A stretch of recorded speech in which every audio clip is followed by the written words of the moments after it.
capítulo de número 2.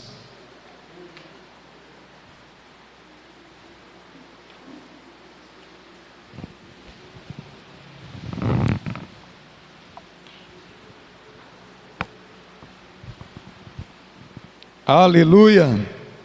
Amém. Todos encontraram? Amém. Quem não encontrou? Vamos ler a palavra do Senhor. Segunda epístola de Pedro. Eu falei capítulo 2, né? Mas é o capítulo 1, tá? Capítulo 1. Vamos ler o versículo de número 11. Glória a Deus. Versículo 11. Porque assim vos será amplamente concedida a entrada no reino eterno de nosso Senhor e Salvador Jesus Cristo. Vamos ler novamente? Vamos lá? Porque assim vos será amplamente concedida a entrada no reino eterno de nosso Senhor e Salvador Jesus Cristo. Amém. Podei vos assentar. Glória a Deus. Aleluia. Esta palavra reino não é estranha para nós. Nós que temos de alguma forma conhecimento histórico, história geral do Brasil e de outras nações, falar em reino é algo basicamente conhecido. Alguém que detém o poder de governo, mas um governo monárquico que procede de um rei, de um monarca. E esse conceito de reino, ele existe há milhares de anos. É um reino estabelecido e que governa sobre uma nação, sobre um povo, um reino constituído de súditos e um rei, um governante, que detém o poder, a autoridade de governar sobre essas pessoas. No nosso país, na nossa nação, houve um reino, um governo monárquico, o reino, e depois da monarquia veio o presidencialismo. Mas quando se fala em rei, em reino, não é algo estranho para nós. Nós temos, de certa forma, um conhecimento. Agora, quando é a palavra de Deus que nos leva para o conceito de reino, quando é a palavra de Deus, nós temos aqui dois tipos de reinos específicos. Esse reino comum, que existe desde o princípio, quando as nações foram divididas, desde lá de Nimrod, desde a torre em Babel, os reinos foram divididos, os povos se dividiram, e dessa forma foi constituído líderes sobre grupo de pessoas. Eles formavam reinos, e sobre cada reino um rei, um governante. Então sempre houve esse conceito de reino, de governo, e nunca foi estranho, nem a nós da atualidade, e nem aos antigos, nem ao tempo bíblico, o tempo do Primeiro Testamento e do Segundo Testamento. Mas a palavra de Deus nos aponta algo desde a Torá, desde os 5 primeiros livros da palavra de Deus, da Bíblia Sagrada, até aos escritos proféticos, como também nos Salmos, a manifestação de um reino chamado Reino de Deus. Esse reino, ele foi absorvido em diversos tipos de conceitos. Lá no Antigo Testamento, apesar de os povos estarem divididos e terem esse conceito de rei e de reino, porque viviam entre nações, para o povo especificamente de Deus, esse conceito de reino partiu de um princípio de aliança com Deus. O povo estava no Egito, estavam escravizados no Egito, mas eles não eram servos do rei do Egito. Eles estavam ali, estavam sob a ordem de um governo, de um rei, dos faraós, dos governadores egípcios. No entanto, havia um conceito de um reino diferente na mente e no coração desse povo, fundamentado em uma aliança que o próprio Deus tinha feito com Abraão. Então, mesmo esse povo sendo descendente de Abraão e habitando no Egito, eles tinham um conceito diferente de reino, de um reino com um Deus e não com um homem, uma aliança que eles fizeram com Deus e não com o homem. Esse conceito também, de certa forma, era compreendido por outras nações, porque cada nação tinha uma divindade, ou uma diversidade de divindade, e aquelas divindades eram tidas como Deus e muitas vezes como rei sobre aquelas pessoas. E os descendentes de Abraão tomaram para si como Deus e como rei o Senhor dos exércitos, o Deus que falou com Abraão, o Deus que apareceu a Abraão. Então era uma aliança, e o Deus de Abraão fez uma promessa de que daria uma terra, um território, uma nação para aquele povo. Aquele povo era nômade, eles pousavam um tempo num canto, um tempo em outros, e de vez em quando eles levantavam tenda e partiam para outra região. Eram criadores de animais e eles iam se movimentando de acordo com a época do ano, com o clima, com o lugar onde havia pastagens. Eles não tinham uma nação, um território para chamar de seu, mas Deus havia feito uma promessa que lhes daria uma terra.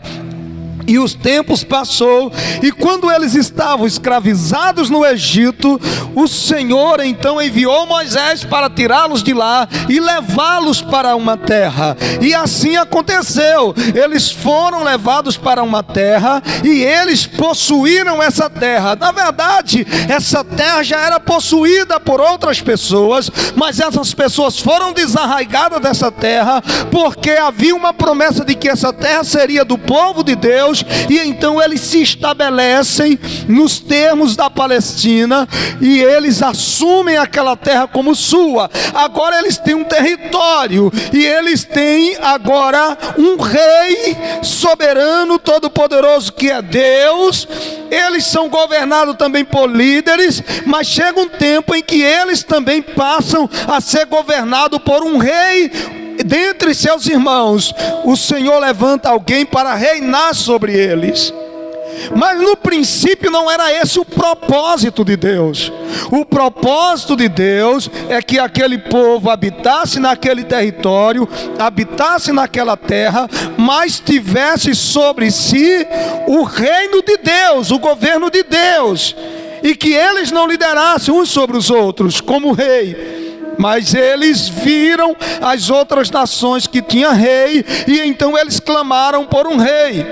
Foi no tempo do profeta Samuel, e Samuel então foi ordenado por Deus a ungir a Saul como rei. Mas Saul quebrou a aliança com Deus, e então o Senhor manda Samuel ir na casa de Jessé e ungir a Davi como rei. Mas quando Deus foi falar com Samuel, porque Samuel era profeta, era sacerdote, era líder espiritual daquele povo, e aquele povo não queria ter apenas um líder espiritual, queria ter um rei que governasse sobre ele. Deus disse para Samuel: Samuel, não fique abatido, não fique triste, esse povo não rejeitou apenas a tua liderança como sacerdote, eles rejeitaram a mim como rei. Então vai e unge um rei sobre eles.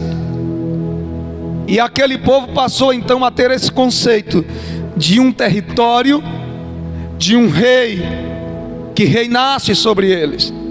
Mas a palavra de Deus apontava para um reino diferente desse reino territorial, desse governador de uma nação.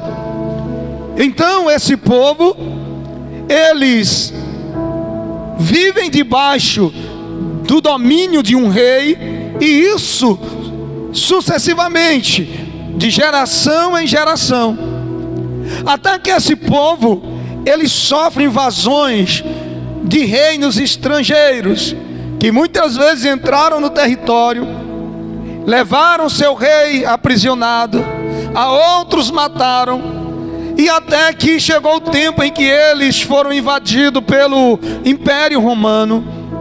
E Roma então, ela destitui o rei de sobre Israel e coloca ali os seus governadores. Eles estão no seu território, mas não têm um rei, e eles têm esse conceito de reino. E os profetas falaram sobre o reino de Deus, sobre o reino eterno, sobre o reino do céu. E então, para esse povo, o reino era algo conhecido, mas estava no âmbito terreno, físico. Era um reino territorial. Então chega Jesus e começa a pregar para essas pessoas. E ele começa a pregar sobre o reino de Deus. Primeiro João Batista, e depois Jesus. E eles começam a pregar e dizer: arrependei-vos, porque é chegado a vós o reino de Deus. E o reino de Deus, e o reino de Deus. E Jesus fala: buscar em primeiro lugar o reino de Deus. Mas Jesus está falando de um reino para um povo que já está em um território que tem o governo.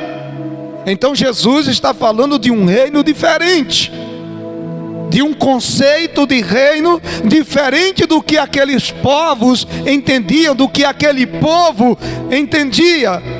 Era um reino diferente.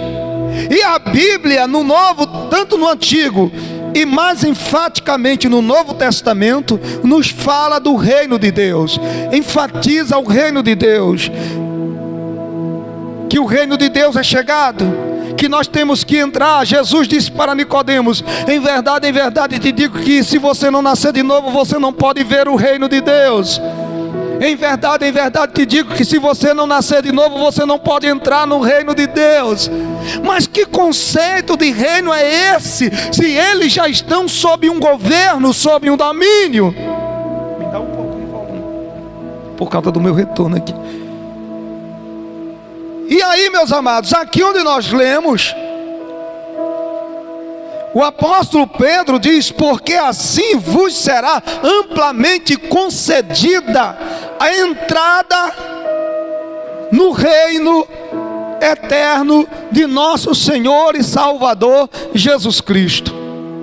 Então nós estamos aqui no nosso país, sob um governo federal, estadual, municipal, que tem suas legislações, tem suas leis, suas regras, e nós nos submetemos a essas leis, somos regidos por esse regime de governo, mas somos chamados a entrar em um novo reino, em um governo.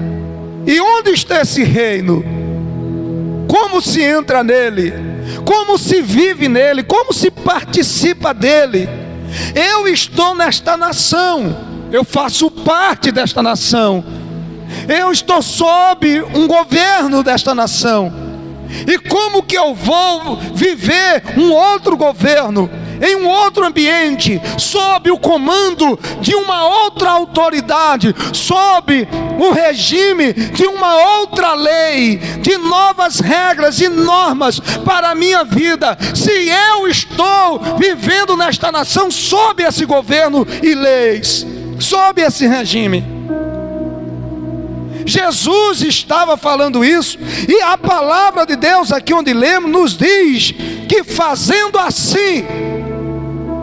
Agora, fazendo assim como? É isso que nós precisamos entender. Fazendo assim, vos será concedida, amplamente concedida a entrada no reino. Agora, se nós voltarmos aqui nos versículos anteriores, aleluia, no versículo 3 está dito: visto como o seu divino poder nos deu tudo o que diz respeito à vida, à piedade, pelo conhecimento daquele que nos chamou por sua glória e virtude, pelas quais ele nos tem dado grandíssimas e preciosas promessas, para que por elas fiqueis participantes da natureza divina, havendo escapado da corrupção que pela concupiscência no mundo, e vós também pondo nisso mesmo toda a diligência. Observe: acrescentai à vossa fé a virtude, e a virtude a ciência, e a ciência a temperança, e a temperança a paciência, e a paciência a piedade, e a piedade a fraternidade, e a fraternidade o amor. Opa! É aqui que está o cerne das implicações para que eu receba amplamente, para que eu seja amplamente, para que seja amplamente concedido a mim a entrada nesse reino. E aí nós vemos que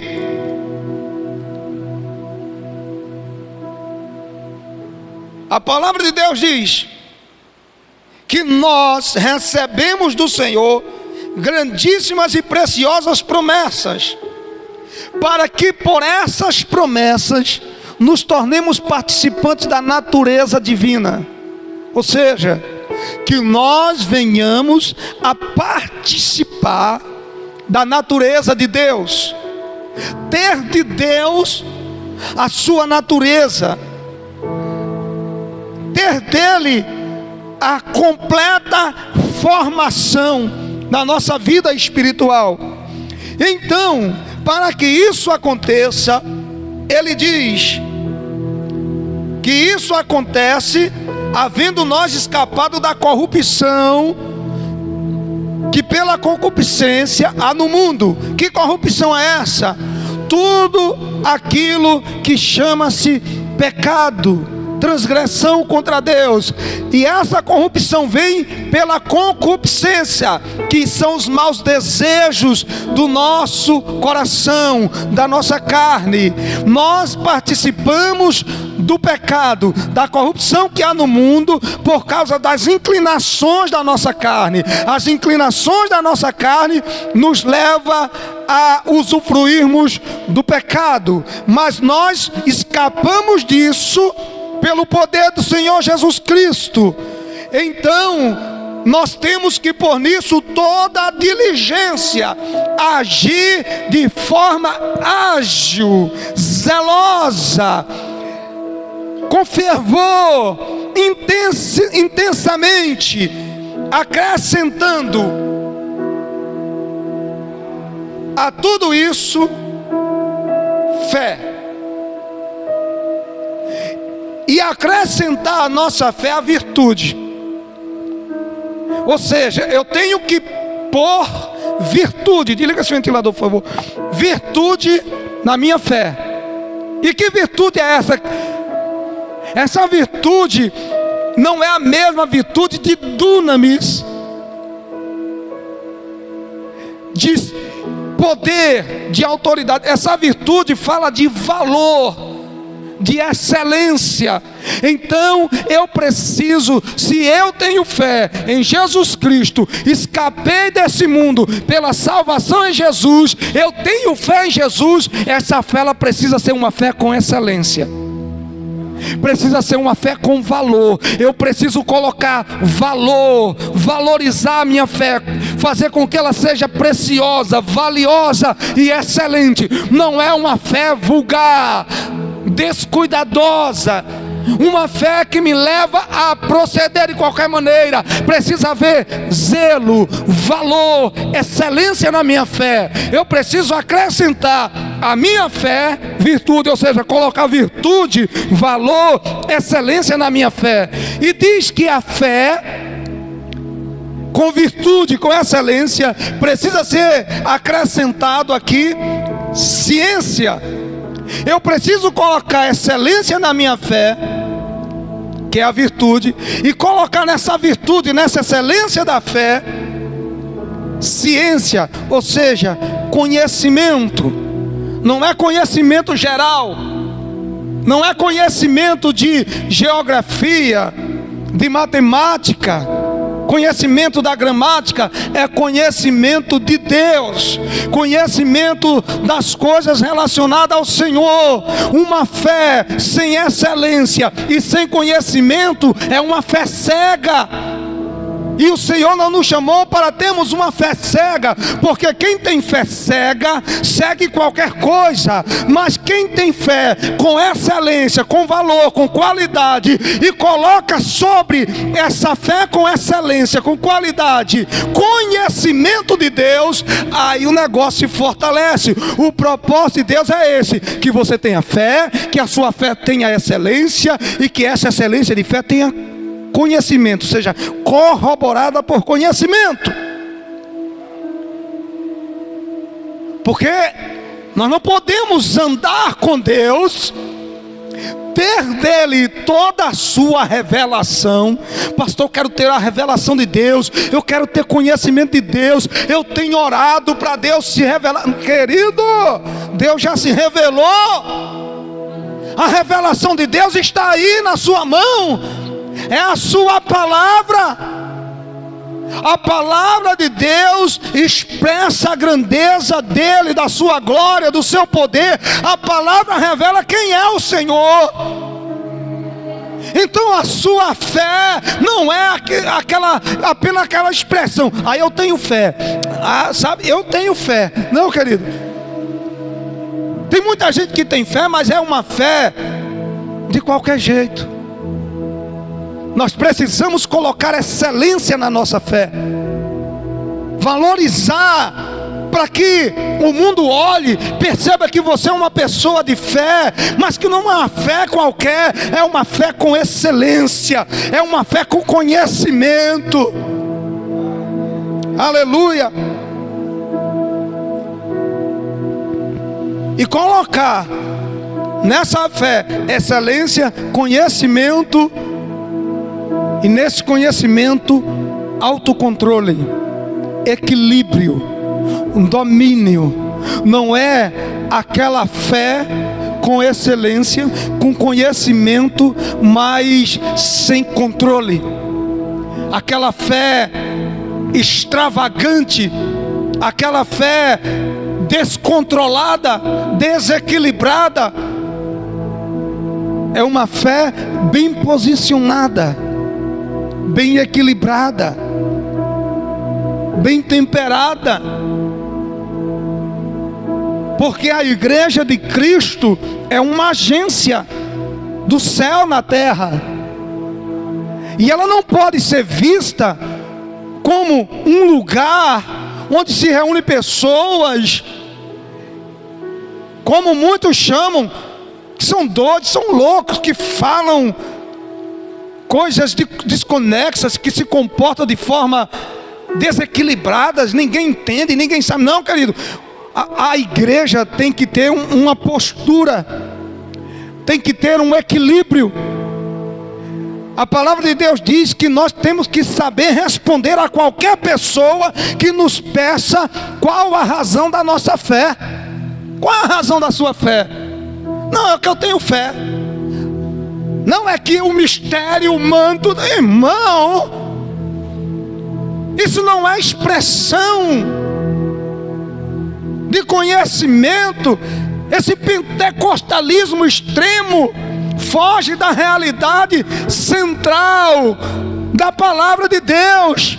Fé com virtude, com conhecimento e com equilíbrio, com autocontrole. Isso não quer dizer que o poder de Deus não tem domínio e que não se dá lugar ao poder de Deus. Isso quer dizer que nós temos uma fé inteligente, que nós temos uma revelação, nós temos um equilíbrio, que nós temos o nosso coração verdadeiramente iluminado, que o Senhor está revelado para nós de fato, que nós temos uma consciência espiritual, porque tem pessoas que não têm uma consciência espiritual. Ela tem um conceito de um movimento, e tudo é um movimento, e um movimento que não se entende, e tudo vira um barulho e um movimento. E muita gente quer apoiar essas coisas na descida do Espírito Santo lá do Pentecostes. Irmãos, não pode. Quando o Espírito Santo veio sobre os 120 discípulos lá no cenáculo, no dia lá da festa do Pentecostes, eles foram cheios do Espírito Santo, eles falaram em novas línguas, as pessoas foram para lá, tinham, se não me engano, 17 nações naquela festa. Tinha lá quem falasse, um exemplo, trazendo para os nossos dias, quem falava inglês, francês, alemão, espanhol, português.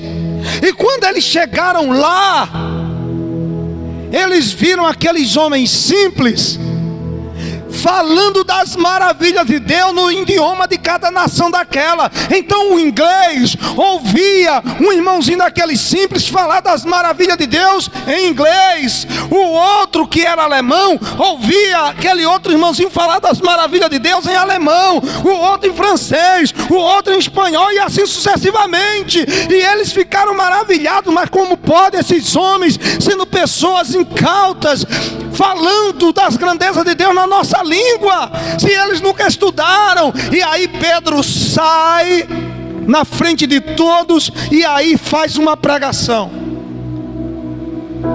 E a pregação de Pedro expressa conhecimento, equilíbrio, unção, autoridade, uma consciência, de maneira tal que quase 3.000 pessoas aceitam a Jesus Cristo, se convertem ao Senhor.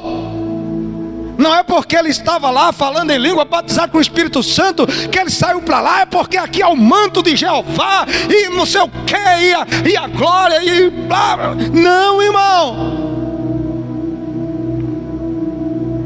Nós precisamos ter uma fé com excelência, com conhecimento, com equilíbrio e com paciência.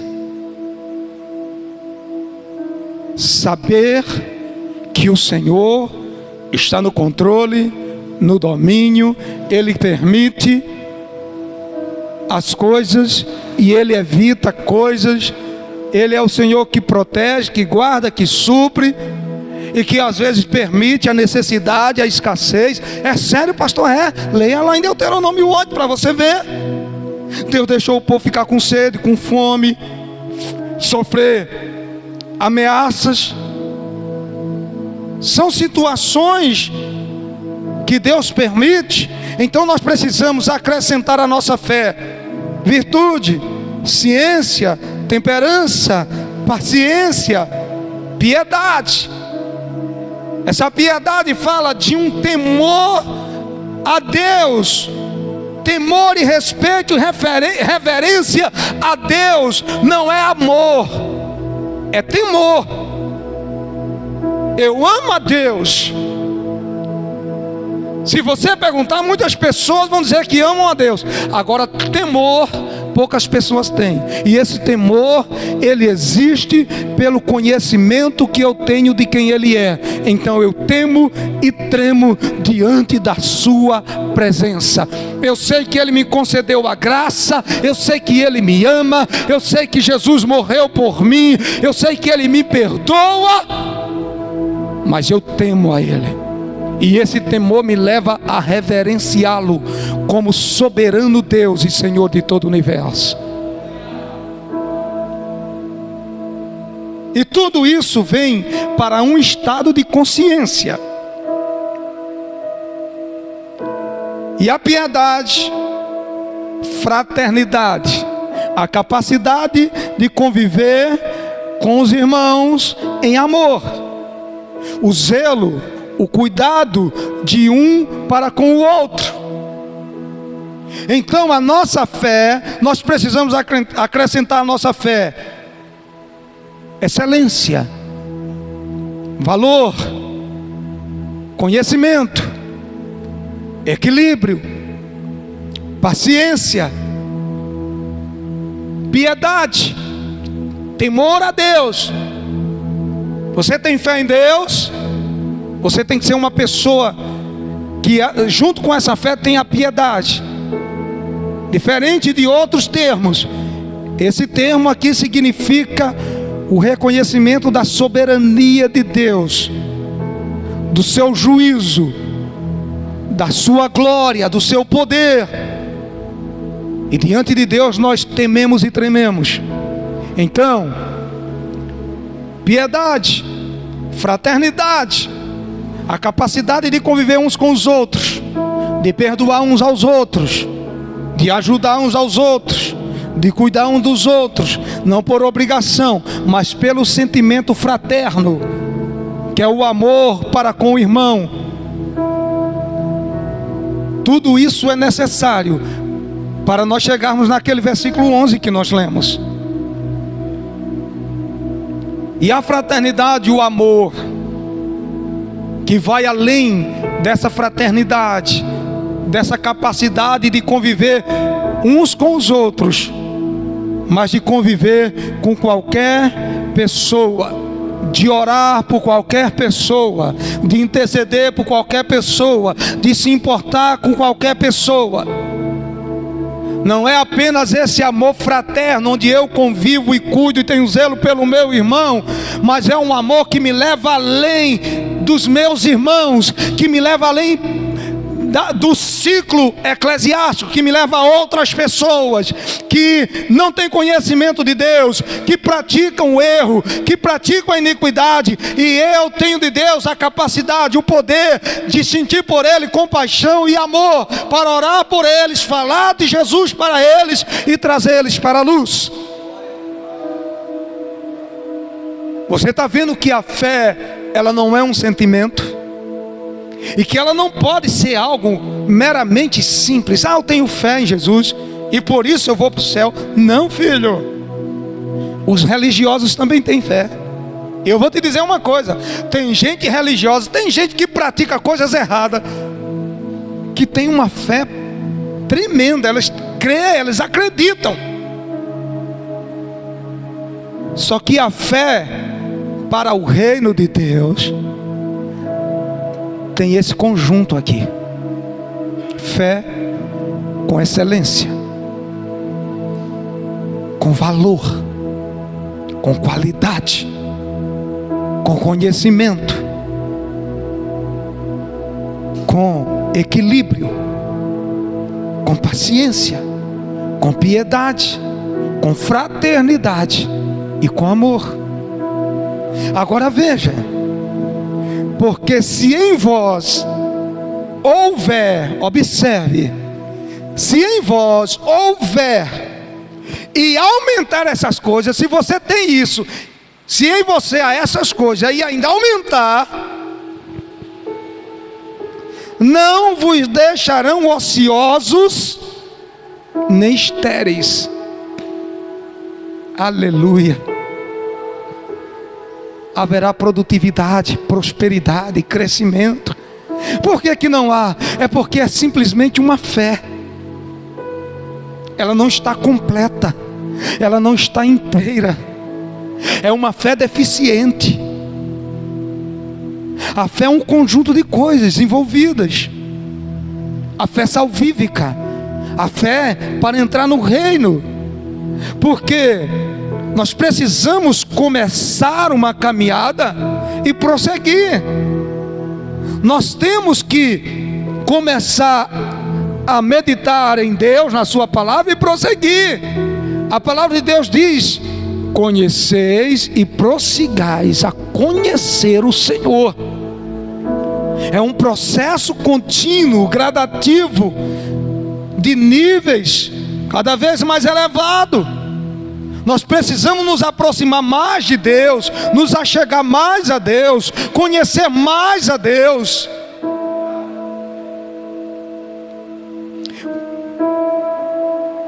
Porque se em vós houver e aumentar essas coisas, quais coisas que nós acabamos de enfatizar, não vos deixarão ociosos nem estéreis no conhecimento de nosso Senhor Jesus Cristo. Pois aquele em quem não há estas coisas, aquele em quem não há estas coisas é cego, nada vendo ao longe, havendo-se esquecido da purificação dos seus antigos pecados. É sério, irmãos. Nós precisamos nos aprofundar, sair da superfície, irmãos. As coisas de Deus são profundas. A igreja não pode ser uma igreja nanica, raquítica, fragilizada, fragmentada. A igreja precisa estar arraigada, nutrida, fortalecida, posicionada, consciente de quem ela é, a quem ela representa e qual é o seu propósito, a sua missão.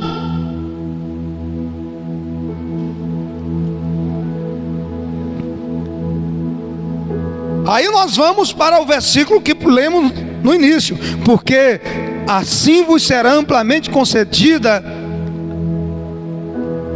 a entrada no reino eterno de nosso Senhor e Salvador Jesus Cristo. Aí é o reino. Fazendo essas coisas, eu entrarei no reino. Agora, como é esse reino? Onde ele está? Jesus veio pregando o reino. É chegado a vós o reino de Deus. Esse reino não é apenas uma consciência de que Deus é rei. Ah, Deus é o rei do universo e tal. Não, queridos. Esse reino não é apenas uma consciência de que Deus é rei, de que Jesus é rei.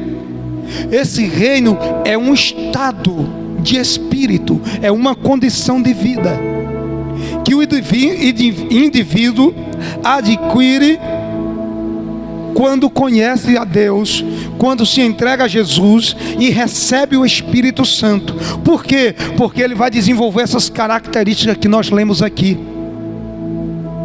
Quando ele desenvolve essas características que nós lemos aqui, no versículo 5 e 6 e 7, ele mostra que verdadeiramente ele conseguiu entrar no reino de Deus, que ele vive no reino. É um estado espiritual, não é como uma evolução, mas é o conhecimento de Deus, da sua palavra, me leva a uma consciência de que eu preciso crescer espiritualmente. E como que isso acontece? Primeiro, reconhecendo Jesus como Senhor e Salvador da minha vida. Segundo, como consequência, se eu reconheço que Jesus é o único e suficiente Senhor e Salvador da minha vida, eu abandono tudo aquilo que me impede de ser servo dele, que são os pecados. Como consequência, se eu deixo os pecados, eu entro em um processo de santificação, que é o abandono, o afastamento de todas as coisas que desagradam a Deus. E como consequência disso, eu vou me enchendo de conhecimento de Deus, eu vou me enchendo do Espírito Santo, e eu vou assumindo essas características que nós lemos aqui: fé, virtude, conhecimento, equilíbrio, paciência, piedade, fraternidade e amor. Eu me torno um cidadão completo do reino de Deus. Porque nós não precisamos apenas sermos crentes. Isso é apenas uma nomenclatura. O que nós precisamos é nos tornar cidadãos do reino de Deus.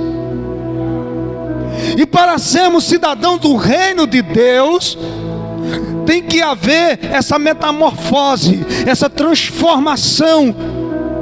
Aquilo que Paulo disse aos Romanos capítulo 12, versículo 2: e não sede conforme o mundo, mas transformai-vos pela renovação da vossa mente, do vosso entendimento. A sua mente tem a capacidade de absorver conhecimento de Deus. Deus deu a cada um de nós uma mente capaz de ser iluminada pelo Espírito Santo. E o que é que o Espírito Santo faz? Ele revela para nós quem Deus é, como Ele é, o que Ele faz, qual o propósito dele para a nossa vida. Ele nos ajuda a servir a Deus, a andar com Deus, e Ele nos capacita a evitar todo tipo de pecado. E não sede conforme o mundo, mas transformável pela renovação da vossa mente e do vosso entendimento, para que experimenteis qual seja a boa, agradável e perfeita vontade de Deus.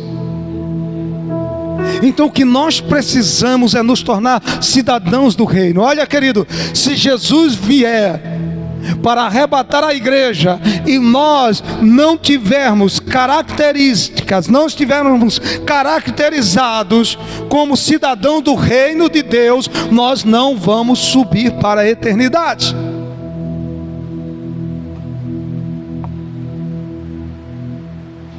Nós temos que sair da fase do processo. Não estou me preparando, não estou me preparando. Paciência, irmão, que eu estou me preparando. Não, querido, nós não temos que nos preparar, nós temos que estar preparados. Porque a volta de Cristo é iminente.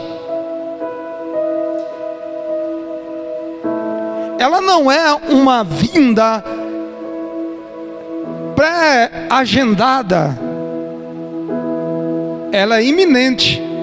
E a iminência fala da súbita vinda em momento inesperado, num abrir e piscar de olhos. Então nós precisamos assumir características de cidadãos do reino de Deus. Porque é tão grave isso que Jesus disse para Nicodemos: se você não nascer de novo. E por que Jesus usou a expressão nascer de novo? Essa expressão é o que nós usamos teologicamente como regeneração. O ato de ser gerado novamente, o processo de nascer de novo. Então isso mostra uma atitude radical, uma decisão séria, dramática, de mudança de estilo de vida completo. Jesus disse: se você não nascer de novo, você não pode ver o reino. Opa! Para ver o reino, eu preciso nascer. Eu preciso ser gerado de novo. Para ver o reino. Porque como que você vai entrar em um lugar que você não está vendo? É aquela fé cega, inconsciente. Se você não nascer de novo, você não pode ver o reino de Deus. Nicodemos discute com Jesus. Jesus disse: se você não nascer de novo, você não pode entrar. Esse nascer de novo é ser uma nova criatura. É aquilo que Paulo diz: se alguém está em Cristo, é nova criatura. As coisas velhas passaram e eis que tudo se fez novo. Um novo pensar, um novo sentir, um novo agir, uma nova conduta, um novo estilo de vida. Pelo meu esforço, pelo auxílio do Espírito Santo e pelo conhecimento da palavra. Nós precisamos crescer, queridos. Precisamos sair dessa condição de meninos que fica tomando leitinho ralo misturado com água, que senão engasga e causa mal-estar. Já está na hora de nós comermos uma comida mais sólida, mais firme, mais nutritiva. Sairmos dessa condição de inanição espiritual. Cuidado, senão esse vasinho quebra. Cuidado. Não, com delicadeza. Essa delicadeza. Esse negócio de delicado não sobrevive não, querido. Nós temos que ser fortes no Senhor. Nós temos que ter coragem. Nós temos que ter coragem de lutar contra o pecado, lutar contra a nossa carne, lutar contra as coisas deste mundo que se levantam contra nós. Aleluia. Glórias a Jesus.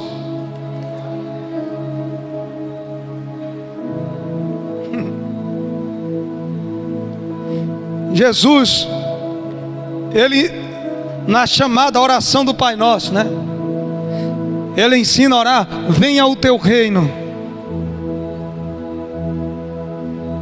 Essa expressão que Jesus está dizendo, venha o teu reino, não é que venha o governo de Deus, que Jesus venha e destitua todos os governantes da terra e ele governe a terra. Não é isso. É uma manifestação do reino de Deus espiritualmente no coração de cada homem e de cada mulher.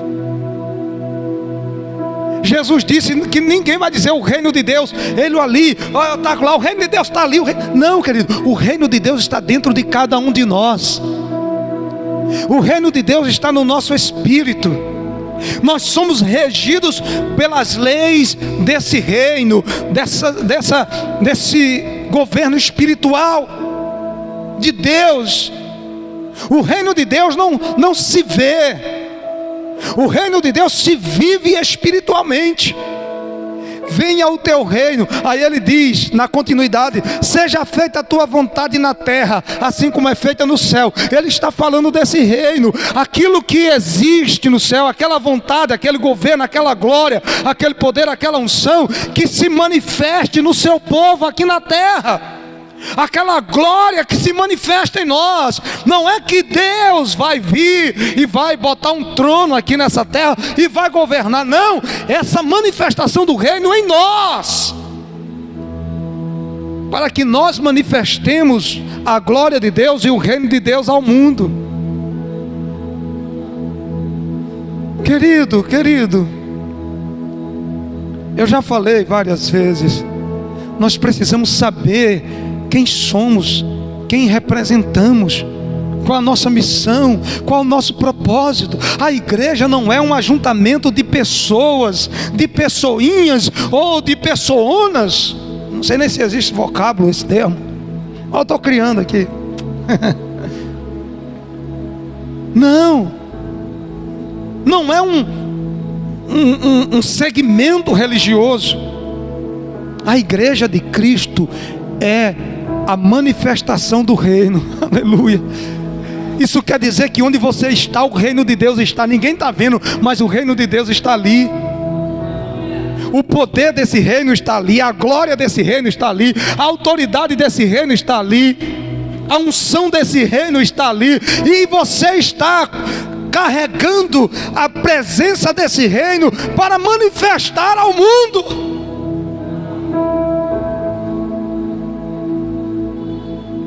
Então abra os seus olhos. Aleluia. Abra os seus olhos e viva nesse reino, e manifeste esse reino. Assuma as características, porque se não for assim, querido, vai ficar difícil. Aleluia. E Jesus estava falando de um reino espiritual,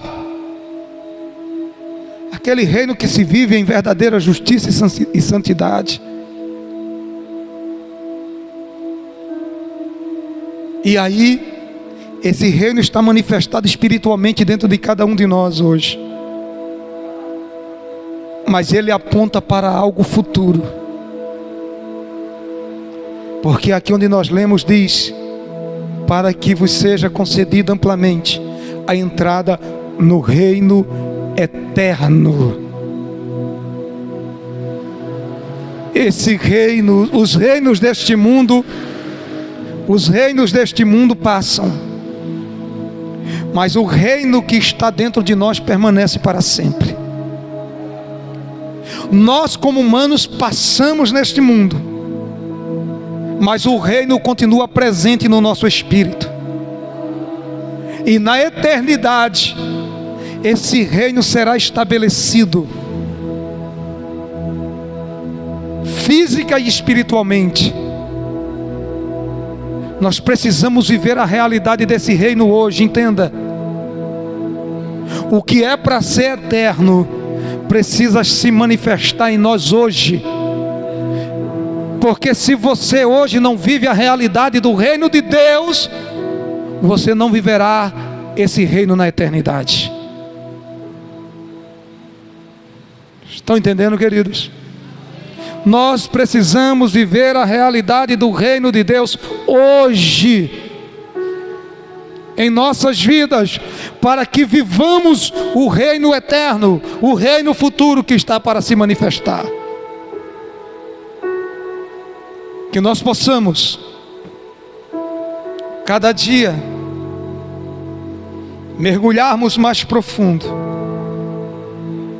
e cada vez mais profundo, na presença de Deus, no seu reino, na sua glória, na sua justiça. Nós não podemos, em hipótese alguma, perdermos esta oportunidade. O meu desejo e a minha oração é que o Espírito de Deus dê a você todo o discernimento desta palavra, que você compreenda o que o Espírito Santo está dizendo, porque o Senhor tem o objetivo de transmitir a nós todo o conhecimento da sua glória, da sua virtude. Que nós sejamos cidadãos verdadeiros do reino de Deus, e não frequentadores de igreja e apenas cidadãos brasileiros. Amém? Vamos orar em nome de Jesus?